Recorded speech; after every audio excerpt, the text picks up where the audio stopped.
Ready to bring your circuit designs to life? With PCBWay.com, you get expert PCB manufacturing and assembly at a price that fits your budget. Fast production, dependable worldwide shipping, and quality you can count on every time. From hobby builds to commercial runs, PCBWay.com is here to help you create. Start now at PCBWay.com. All right, before we get started, I did want to say that I was contacted by the folks at Guzizu, I believe is how they say their name. They are one of the distributors or manufacturers of this JPC-12 antenna, and they asked if I would do a video review of this antenna. Of course, I said yes because I like to do video reviews, and I really like antennas, so here it is. Now, if you're the type of person who is triggered by sponsored content on YouTube, I suggest you go watch some cat videos.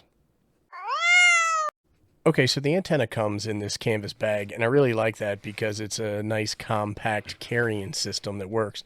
And you can put other stuff in this bag, things maybe in addition to the antenna. And we'll talk about some things that you might want to do with that.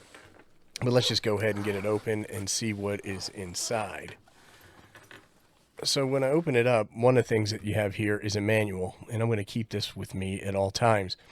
We're not going to take a look at this paper manual. What we're going to do is we're going to take a look at an electronic copy that I found on the internet. First thing we're going to look at is this. And at first I was like, what the heck is that? It looks like a piece of old ribbon cable or printer cable that they used to use back in the old days. But it has this I-ring on here, and what it does is it attaches the antenna system as your radio or ground plane. And then what they recommend is that you split these wires out separately, and then you can spread them all around the ground as a radial network. I'm probably going to use one of my own radial networks that I built. Probably not going to use that. I'm not saying this doesn't work, but I'm not the biggest fan of that. Just going to get that right out of the way. Over here, there's a couple of different things. First, we'll take a look at the ground spike. And so this is a ground spike, and we would use this to stick into the ground and mount our antenna. It's a vertical antenna, so that's how that would work. The first thing that we would do is take something like this, which has our coaxial cable that's going to run from here back to our radio or antenna tuner or whatever.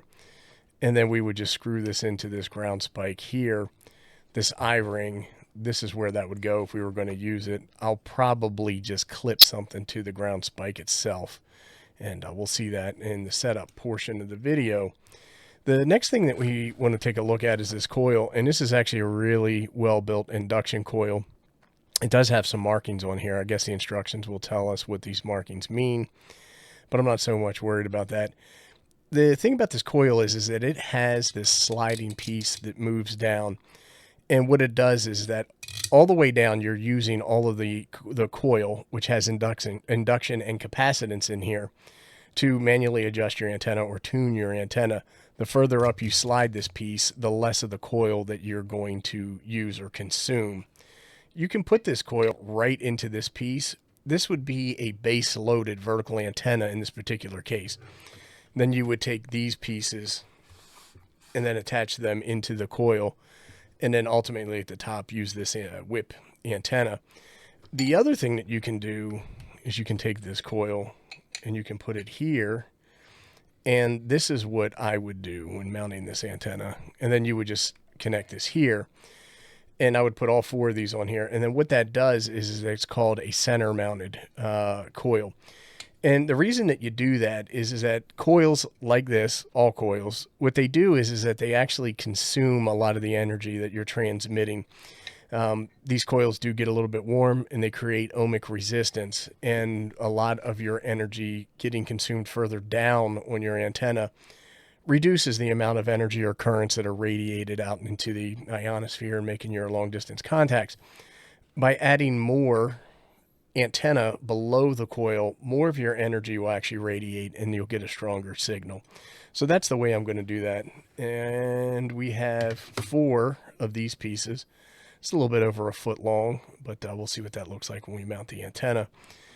And then at the top of the coil, what I would do is I would put this whip, this extendable whip. And I'm not 100% sure how long this is, but we'll take a look at it in the instruction manual and see what it says there in terms of antenna length. So it's a pretty small, basic, compact setup. It's pretty light. It's not that heavy. Now, I'm sure some of the high efficiency, low drag POTA and SOTA bros that drive to their activations will say that this is just too heavy for them.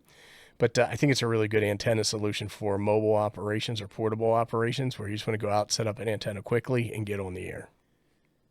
Okay, so here's the instruction manual, the JPC-12 Portable Shortwave Antenna, high-end version. So a couple things I want to point out. When I look at the front cover of this, you can see this coil in the center actually has a jumper on that. It doesn't have the slider. So this must be a prototype or an older picture. But you can see how they have it mounted higher up as the center mount vertical antenna for the coil. All right, let's keep scrolling and see what else we have.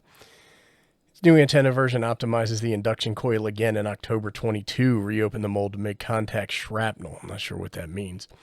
Grooves are added in the contact position so that the contact can be accurately stuck on the coil. Awesome. The use of manganese steel material increases the strength of the shrapnel, making the contact with the coil more reliable.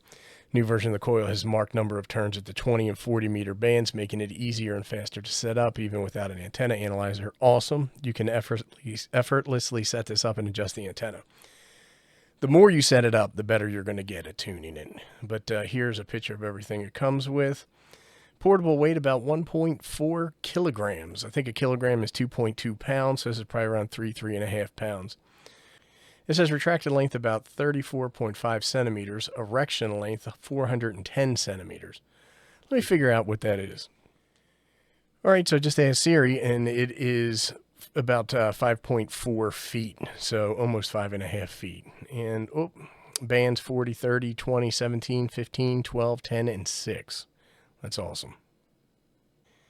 And then here's the packing list. I was really hoping this was going to tell us how long that antenna is, but I think we figured it out. 2.5 meter stainless steel rod antenna, customized and thickened. Ground mesh of 10 strands, tear off as needed during use. Usually 3 strands are enough.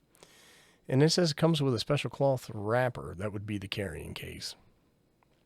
Here's some instructions for how to set it up, but we'll do a video. We'll include that in the video and you'll see it. And I think that's really it. Oh, here's a picture of the antenna fully set up. So here you can see the whip, you can see the coil, and it is center mounted. Down here you can see these white lines. One's going this direction, one's going that direction, and that's the radial plane. Like I said, I think that I'd want something a little bit more robust in terms of a radial plane. It can be set up on the balcony as long as you find a way to fix the base part. The ground mesh can be laid out on the balcony or hang down. The vibrator, I'm not sure what that is, can be used horizontally off the balcony for better effect. Be sure to pay attention to safety and all that stuff.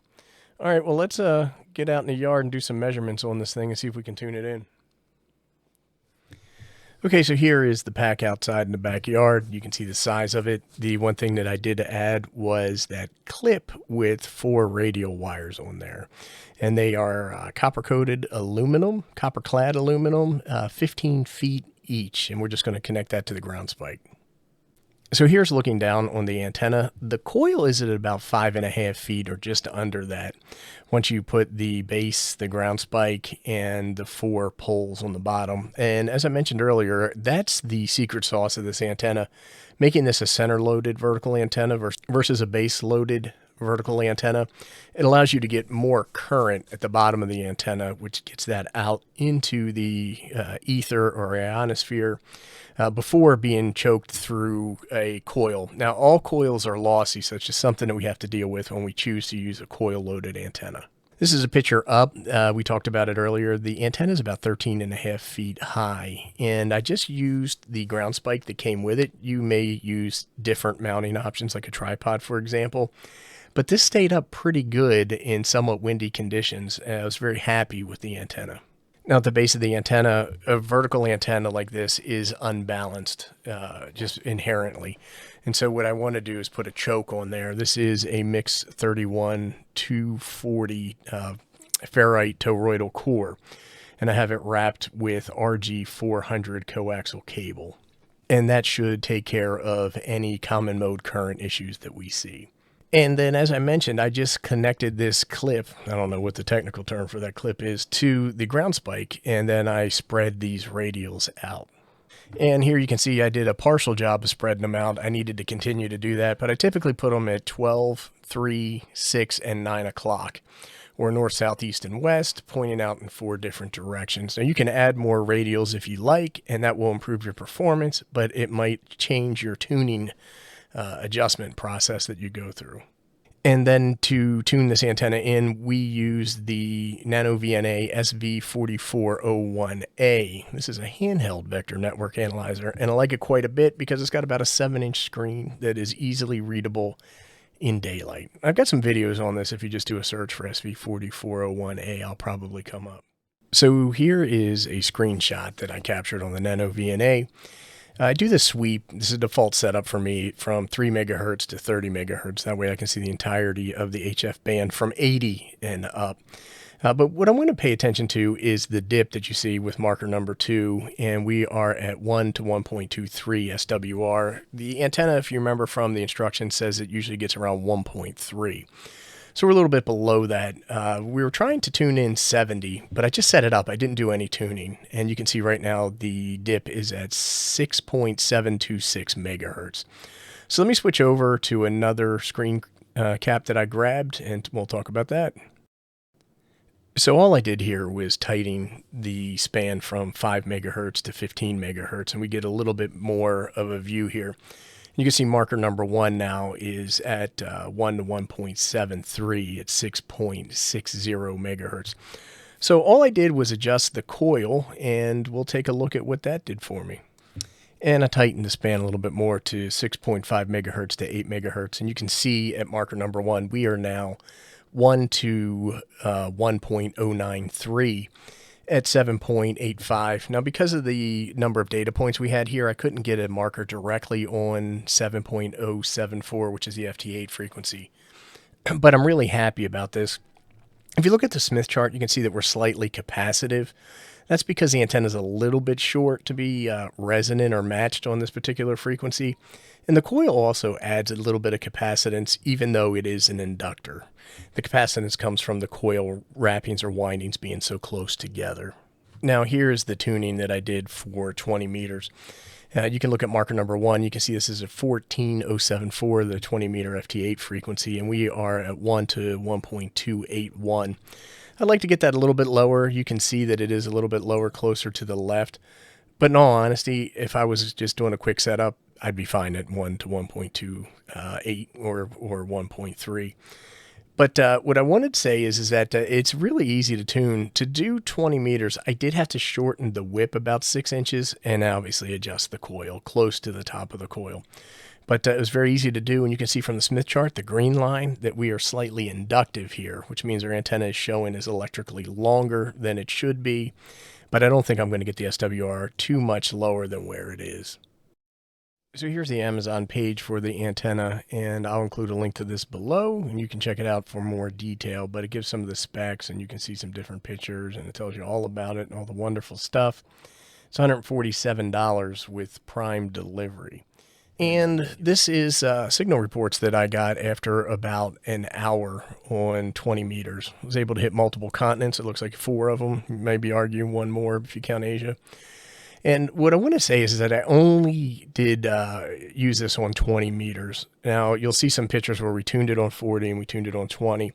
But it works surprisingly well on 20 meters. And my first contact was over 4,000 miles away. And I had a great time using the antenna, and I'm really, really impressed with it.